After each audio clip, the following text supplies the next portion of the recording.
नमस्कार दोस्तों, स्वागत है आप सभी का हमारे YouTube चैनल सरकारी अड्डा में। तो दोस्तों, आज की इस वीडियो में पॉलिटी के प्रीवियस ईयर क्वेश्चन करेंगे जो आपके एग्ज़ाम यूपीएसआई 2017 में पूछे गए थे।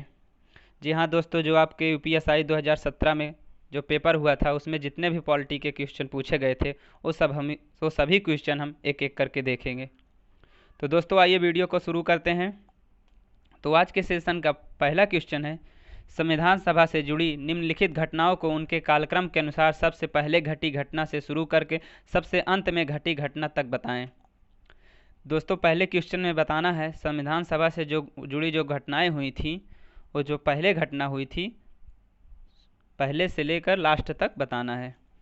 तो दोस्तों, फर्स्ट ऑप्शन है उद्देश्य संकल्प सर्वसम्मति से अंगीकृत हुआ था। तो दोस्तों, उद्देश्य प्रस्ताव यानी जिसे उद्देश्य संकल्प भी कहा जाता है, तो दोस्तों यह 22 जनवरी 1947 को पास कर दिया गया था। कब? 22 जनवरी 1947 को। बी ऑप्शन है दोस्तों राष्ट्रीय ध्वज अंगीकृत हुआ। तो दोस्तों, राष्ट्रीय ध्वज को ये 22 जुलाई 1947 को अंगीकृत किया गया था। कब? 22 जुलाई 1947 को। सी ऑप्शन है दोस्तों संविधान सभा द्वारा पारित और स्वीकृत हुआ।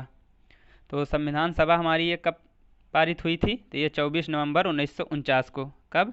24 नवंबर 1949 को। डी ऑप्शन है दोस्तों जनगण मन राष्ट्रगान के रूप में अंगीकृत हुआ।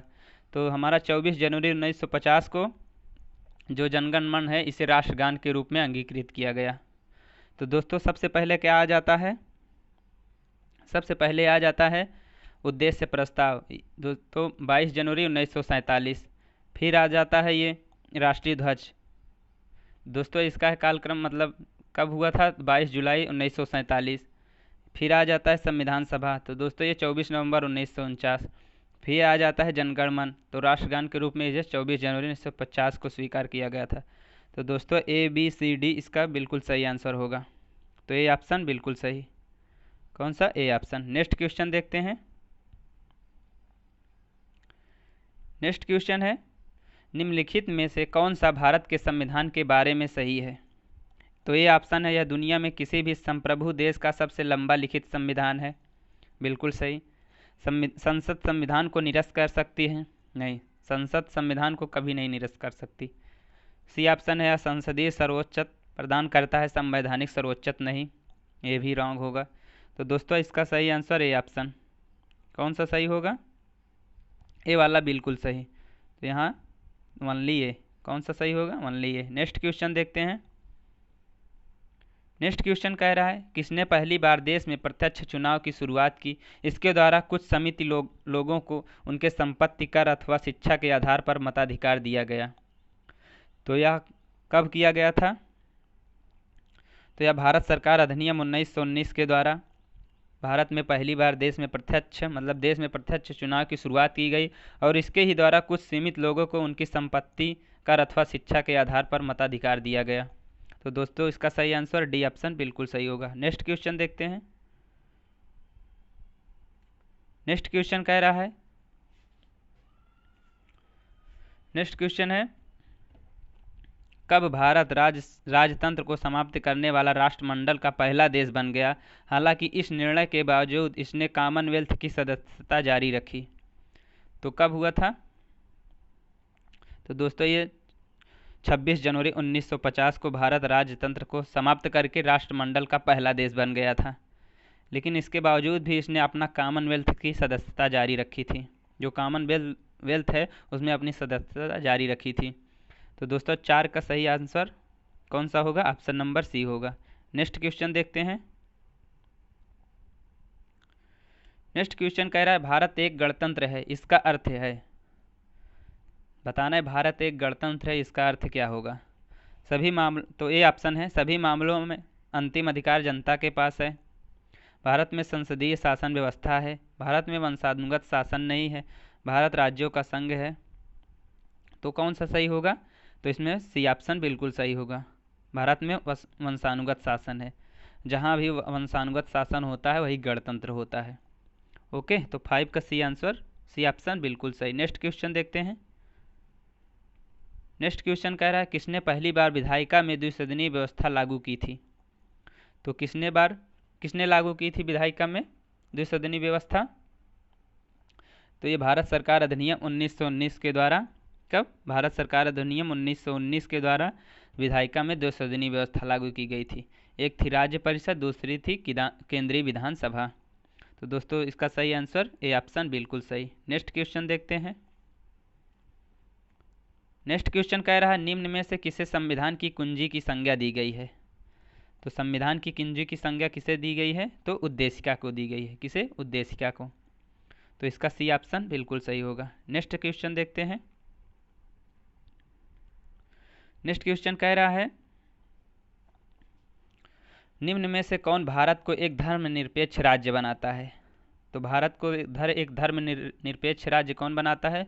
तो दोस्तों संविधान की जो प्रस्तावना है उसमें साफ साफ लिखा है कि भारत एक धर्मनिरपेक्ष राज्य है, मतलब धर्मों के मामले में तटस्थ है, मतलब राज्य का कोई धर्म नहीं होगा, वो सभी धर्मों के मामले में तटस्थ होगा। तो 9 का डी ऑप्शन बिल्कुल सही। नेक्स्ट क्वेश्चन देखते हैं। नेक्स्ट क्वेश्चन है भारतीय संविधान की प्रस्तावना में समाजवाद शब्द किस संशोधन के अंतर्गत जोड़ा गया था? तो कब जोड़ा गया था? तो दोस्तों ये 42वां संविधान संशोधन 1976 के द्वारा जोड़ा गया था। कब? 42वां संविधान संशोधन। तो दोस्तों 10 का ऑप्शन बी वाला बिल्कुल सही होगा। कौन सा? बी वाला। नेक्स्ट क्वेश्चन देखते हैं।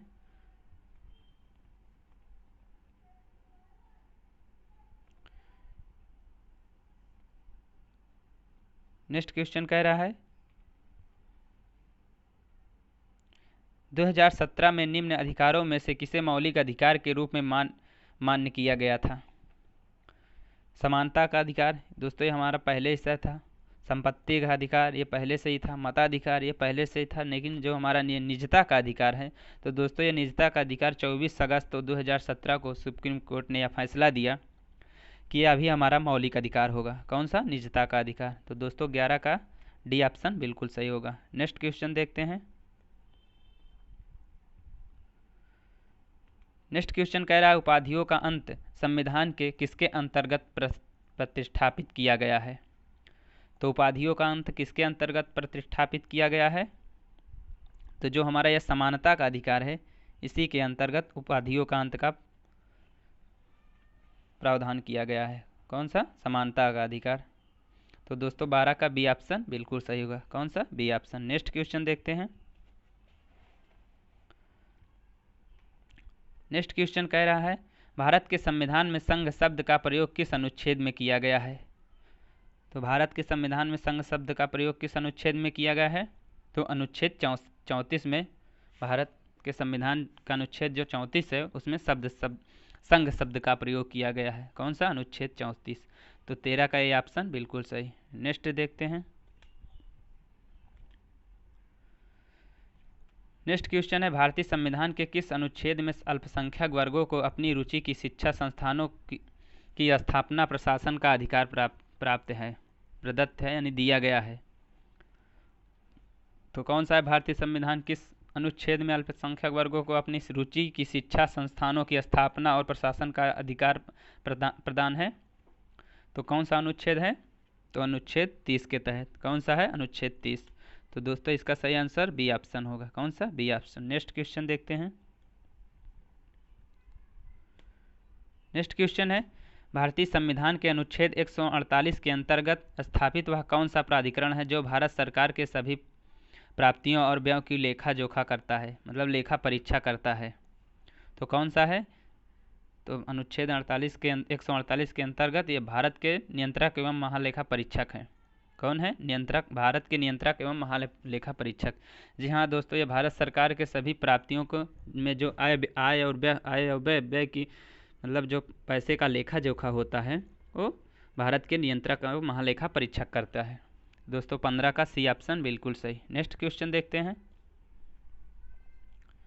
नेक्स्ट क्वेश्चन है राज्यसभा के मनोनीत सदस्यों के संदर्भ में निम्नलिखित में से कौन सा वक्तव्य सही है?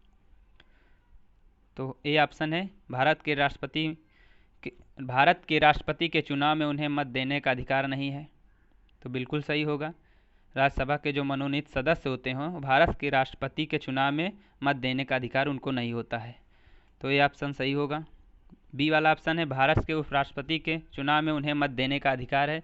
जी हाँ दोस्तों, बी भी सही होगा, क्योंकि उपराष्ट्रपति के चुनाव में वो मत नहीं दे सकते, लेकिन भारत के उपराष्ट्रपति के चुनाव में वो अपने मत दे सकते हैं।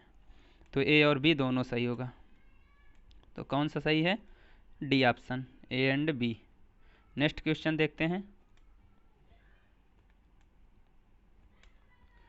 नेक्स्ट क्वेश्चन है दोस्तों, भारत के राज्यपाल विधान परिषद में कुछ ऐसे सदस्यों को नियुक्त कर सकते हैं जिन्हें कुछ विशेष क्षेत्रों में विशेष ज्ञान अथवा व्यवहारिक अनुभव प्राप्त हो, जैसे विज्ञान, साहित्य, कला, सहकारी आंदोलन। तो दोस्तों हाँ, ये चारों जो हैं, जो भारत के राज्यपाल विधान परिषद में सदस्य होते हैं, ये चारों नियुक्त किए जाते हैं। तो दोस्तों इसका सही आंसर कौन सा होगा?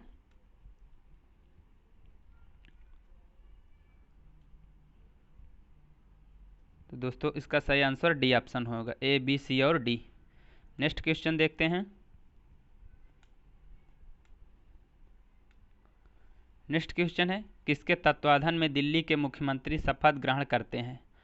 तो किसके तत्वाधान में दिल्ली के मुख्यमंत्री शपथ ग्रहण करते हैं? तो ये दिल्ली के उपराज्यपाल के तत्वाधान में। तो दोस्तों 18 का सी ऑप्शन बिल्कुल सही। नेक्स्ट क्वेश्चन देखते हैं। नेक्स्ट क्वेश्चन है, 9 दिसंबर 1946 को नई दिल्ली में संविधान सभा की पहली बैठक संविधान सभागृह में हुई थी, जिसे अब क्या कहा जाता है? तो जिसे अब संसद भवन का केंद्रीय कक्ष कहते हैं। क्या कहते हैं? संसद भवन का केंद्रीय कक्ष। तो दोस्तों इसका ए ऑप्शन बिल्कुल सही होगा। कौन सा? A option. नेक्स्ट क्वेश्चन देखते हैं दोस्तों। नेक्स्ट क्वेश्चन है कि संविधान सभा का अंतिम सत्र कब आयोजित किया गया था? बताना है संविधान सभा का अंतिम सत्र कब आयोजित किया गया था। जी हाँ दोस्तों, ये 24 जनवरी 1950 को आयोजित किया गया था। कब? 24 जनवरी 1950 को। तो दोस्तों बी ऑप्शन बिल्कुल सही। Next question.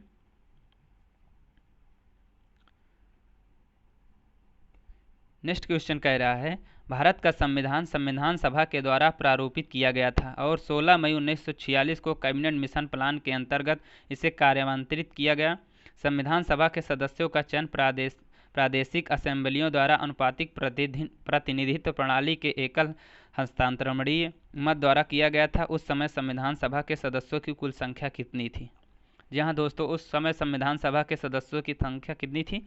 तो उस समय संविधान के जो सभा के सदस्यों की संख्या थी वो 389 थी। कितनी थी? 389। तो दोस्तों इसका सही answer B option. Next question देखते हैं। नेक्स्ट क्वेश्चन कह रहा है, भारत के संविधान का संप्रदाय संसद नए राज्यों को बनाने और बदलते कानून सीमाओं या मौजूदा कानूनों के नाम से उपयुक्त कानून बना। तो किस अनुच्छेद में है? तो ये भारत के संविधान के अनुच्छेद 3 में है। किसमें? अनुच्छेद 3 में। तो दोस्तों इसका सही आंसर डी ऑप्शन बिल्कुल सही। नेक्स्ट क्वेश्चन देखते हैं। नेक्स्ट क्वेश्चन कह रहा है, भारतीय संविधान का कौन सा अनुच्छेद नए राज्यों के गठन के विषय में है? तो कौन सा अनुच्छेद है? तो अनुच्छेद 3 है, जिसमें संसद के पास यह शक्ति है कि नए राज्यों का निर्माण या उसके नामों सीमाओं में परिवर्तन कर सकता है। तो दोस्तों इसका सही आंसर ए ऑप्शन बिल्कुल सही। नेक्स्ट क्वेश्चन देखते हैं। नेक्स्ट क्वेश्चन कह रहा है, भारतीय संविधान में इस समय कितनी अनुसूचियां हैं? तो दोस्तों भारतीय संविधान में वर्तमान में 12 अनुसूचियां हैं, लेकिन मूल संविधान की बात करें तो मूल संविधान में 8 अनुसूचियां थी। तो दोस्तों इसका सही आंसर बी ऑप्शन होगा। नेक्स्ट देखते हैं। नेक्स्ट क्वेश्चन है, निम्न में से किस संघ राज्य क्षेत्र में विधानसभा है? तो किस संघ राज्य क्षेत्र में विधानसभा है? तो दोस्तों कहाँ है? तो पुदुचेरी में है। कहाँ? पुदुचेरी में। तो दोस्तों 7 का बी ऑप्शन बिल्कुल सही। नेक्स्ट देखते हैं। नेक्स्ट क्वेश्चन कह रहा है, कौन सा भारतीय राज्य संविधान की 6वीं अनुसूची में उल्लिखित नहीं है? कौन सा है भारतीय संविधान की 6वीं अनुसूची में उल्लिखित नहीं है? तो कौन सा नहीं है? तो यह नागालैंड नहीं है। भारतीय संविधान की जो 6वीं अनुसूची है उसमें 4 राज्यों का उल्लेख किया गया है, असम, त्रिपुरा, मिजोरम और मेघालय। तो दोस्तों इसका सही आंसर ए ऑप्शन नागालैंड, इसका उल्लेख नहीं किया गया है। नेक्स्ट क्वेश्चन देखते हैं। नेक्स्ट क्वेश्चन है, राज्यसभा में भारत के प्रत्येक राज्य के लिए सीटों के आवंटन का भारत के संविधान की किस अनुसूची में उल्लेख किया गया है। जहां दोस्तों बताना है, राज्यसभा में भारत के प्रत्येक राज्य के लिए सीटों के आवंटन का भारत के संविधान की किस अनुसूची में उल्लेख किया गया है। तो फोर्थ अनुसूची में। कौन सी? फोर्थ अनुसूची में। तो दोस्तों इसका सही आंसर डी ऑप्शन होगा। नेक्स्ट क्वेश्चन देखते हैं। नेक्स्ट क्वेश्चन कह रहा है, राज्य और केंद्र शासित प्रदेश की सूची भारत के संविधान की किस अनुसूची में उल्लिखित है। तो कौन सी अनुसूची में है? तो थर्ड अनुसूची में। कौन सी? थर्ड अनुसूची में। तो दोस्तों इसका सही आंसर सी ऑप्शन होगा। तो दोस्तों आज की वीडियो में इतना ही। दोस्तों मिलते हैं अगली वीडियो में। दोस्तों अगर वीडियो पसंद आई हो तो वीडियो को लाइक करें और चैनल को सब्सक्राइब कर लें, ताकि जैसे मैं अगली वीडियो जो भी अभी भी बहुत कई सेट हैं जो जिसमें जितने भी पॉलिटी के क्वेश्चन हैं वो सभी हम करवाएंगे। तो दोस्तों आज के लिए इतना ही। जय हिंद।